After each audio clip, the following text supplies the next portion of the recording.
Republican congressional candidate Dan Crenshaw, a former Navy SEAL who lost an eye during his third tour in Afghanistan, called on Saturday Night Live Monday morning to donate $1 million to a veterans charity after cast member Pete Davidson joked he looks like a hitman in a porno movie. Crenshaw made it clear that he doesn't want some hollow apology from Davidson or NBC.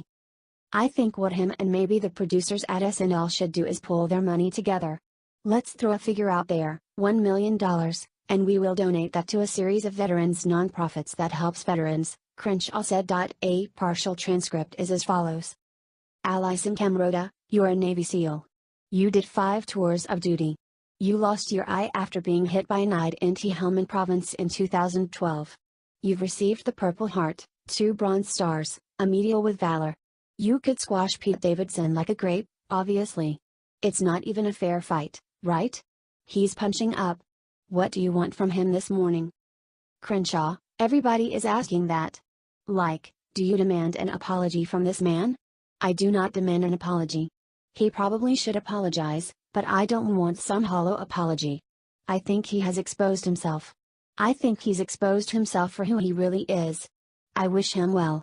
I think what him and maybe the producers at SNL should do is pull their money together. Let's throw a figure out there, $1 million, and we will donate that to a series of veterans nonprofits that helps veterans. Maybe the Navy SEAL Foundation, maybe Wounded Warriors, maybe Folds of Honor. I was just at their benefit last night. There's a lot of great organizations out there, a lot of veterans that really need help. And frankly, this kind of thing is offensive to them.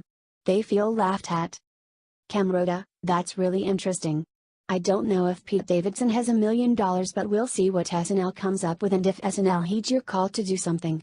Meanwhile, while I have you, I do want to ask you about some veterans issues.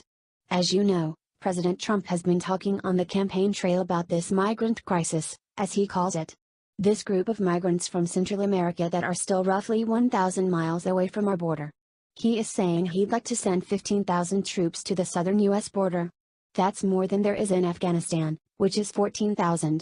And more than are in Iraq, 5,200. Do you think that's appropriate? Crenshaw, I think the president and his advisors need to come up with any way necessary to make sure that 10,000 people don't break down our barriers the way they broke down the barriers on the Mexican southern border.